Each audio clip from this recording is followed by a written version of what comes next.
এইমাত্র পূর্ণাঙ্গ গেজেট প্রকাশ ও প্রধানমন্ত্রীর নির্দেশে সচিবদের জরুরি বৈঠক। একই সঙ্গে পরিকল্পনা উপদেষ্টা নতুন সুখবর দিলেন। বিস্তারিত আলোচনা করার শুরুতে চ্যানেলটি সাবস্ক্রাইব করুন। শেষ পর্যন্ত পরিকল্পনা উপদেষ্টার নতুন সিদ্ধান্তের ফলে নবম জাতীয় বেতন স্কেল কার্যকর ঘোষণা এলো।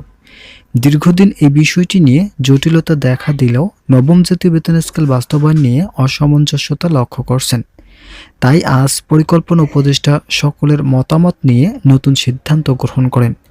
এই সিদ্ধান্তে কর্মচারীদের বেতন কিভাবে বৃদ্ধি করা হবে, এছাড়া কোন কোন গ্রেডের জন্য কত বেতন নির্ধারণ করা হবে, এই সকল বিষয় নিয়ে ব্যাপক আলোচনা করা হয়। তবে বৈঠকে প্রধানমন্ত্রী স্বয়ং উপস্থিত থাকায় বিষয়টি অত্যন্ত ইতিবাচক হয়ে দাঁড়িয়েছে। তিনি বলছেন, কর্মচারীরা অত্যন্ত ধৈর্যের সঙ্গে তাদের দাবি জানিয়ে আছেন। তাই যদি আমরা তাদের সকল দাবি এখন মেনে না নই, তাহলে সরকারি চাকরিজীবীদের মাঝে বৈষম্য প্রকট আকার ধারণ করবে, যা কোনোভাবেই একটি দেশের অর্থনৈতিক অবস্থা যথাযথভাবে বৃদ্ধি করতে সক্ষম হবে না। যার ফলে শেষ পর্যন্ত বৈষম্যহীন নবম বেতন স্কেল অত্যন্ত গুরুত্বপূর্ণ হিসেবে মন্তব্য করেন পে কমিশন। কমিশনের একজন ঊর্ধ্বতন কর্মকর্তা বলেন, একটি দেশ যখন অর্থনৈতিকভাবে স্বাবলম্বী হয়, তখন সেই দেশের সাধারণ জনগণেরা স্বাভাবিক নিয়মেই আর্থিকভাবে সচ্ছল হবেন। কিন্তু এখন যেহেতু আমাদের দেশের ভিত্তি নড়বড়, তাই বিষয়টিতে একটু জটিলতা তৈরি হচ্ছে।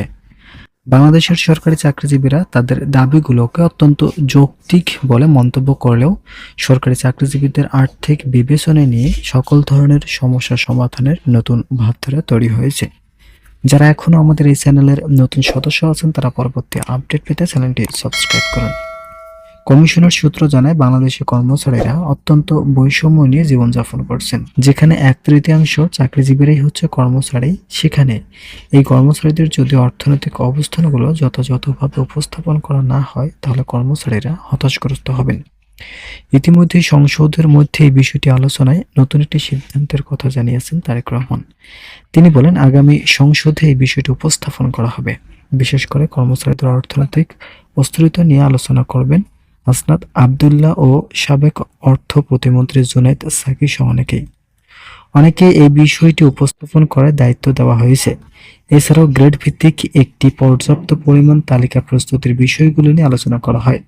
কমিশনের একজন ঊর্ধ্বতন কর্মকর্তা হিসেবে এই বিষয়গুলো তুলে ধরায় সরকারি চাকরিজীবীদের বেতন বৃদ্ধিতে নতুন অনিয়ম সৃষ্টি হওয়ার সম্ভাবনা একেবারেই ক্ষীণ হচ্ছে। অর্থ পরিকল্পনা মন্ত্রী বলেন, বাংলাদেশ সহ অন্যান্য দেশে বেতন বৃদ্ধির জটিলতা লক্ষ্য করা যায়। তবে 2015 সালের পর থেকে আর নতুন বেতন স্কেল বাস্তবায়ন হয় বাংলাদেশে এই বিষয়টি প্রকট আকার ধারণ করছে।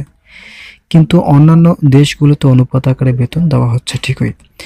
এতে করে শুধুমাত্র বাংলাদেশের সরকারি চাকরিজীবীদের অর্থনৈতিকভাবে ক্ষতিগ্রস্ত হচ্ছে। তাই আশা করা যাচ্ছে নবম জাতীয় বেতন স্কেল বাস্তবায়নের পাশাপাশি অন্যান্য সুযোগ সুবিধাগুলো পর্যাপ্ত পরিমাণ তুলে ধরার মাধ্যমে সরকারি চাকরিজীবীদের দীর্ঘদিনের প্রত্যাশিত নবম জাতীয় বেতন স্কেল কার্যকর ঘোষণা আসবে।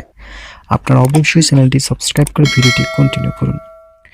গেজেট প্রকাশের আগ মুহূর্তে আবারও একটি জরুরি বৈঠকের নতুন সিদ্ধান্ত নিয়েছেন তারেক রহমান।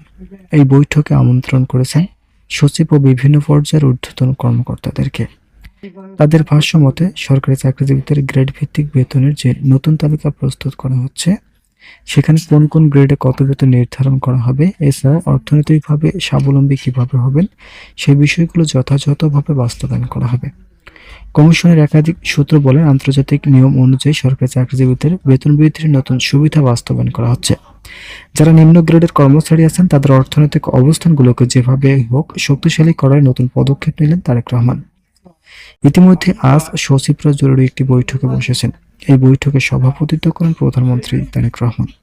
একই সঙ্গে সচিবরা বৈঠকে উপস্থিত থাকা চূড়ান্ত সিদ্ধান্ত নিতে সক্ষম হয়েছেন। পে কমিশনের একজন ঊর্ধ্বতন কর্মকর্তা বলেন, বাংলাদেশে এখন পর্যন্ত ব্যাপক বৈষম্য লক্ষ্য করা যাচ্ছে। যদিও দেশের মধ্যে আর্থিক সংকট দেখা দিয়েছে, তবে সরকারি চাকরিজীবীদের সকল দাবি পূরণ করতে হলে যে ধরনের পদক্ষেপ নেওয়া প্রয়োজন, সকল পদক্ষেপ যথাযথভাবে বাস্তবায়ন করা হবে। পে কমিশন ও অর্থমন্ত্রী আমির খসরু আজ সকলের মতামতকে সমর্থন জানিয়ে যে পদক্ষেপগুলো নিয়েছেন, তাদের মধ্যে থাকছে অন্যতম সিলেকশন গ্রেড ও টাইম স্কেল। এই দুইটি ভাতা পুনরায় চালু করা না হলে সরকারি চাকরিজীবীদের অর্থনৈতিক সমস্যা থেকেই যাবে। তাই এই দুইটি ভাতা নতুনভাবে চালুর যে সিদ্ধান্ত নিয়েছেন, এই সিদ্ধান্তকে সমর্থন জানিয়েছেন সচিবরা। ভিডিওটি শেষ করার পূর্বে যারা এখনও আমাদের এই চ্যানেলের নতুন সদস্য আছেন তারা পরবর্তী আপডেট পেতে চ্যানেলটি সাবস্ক্রাইব করুন।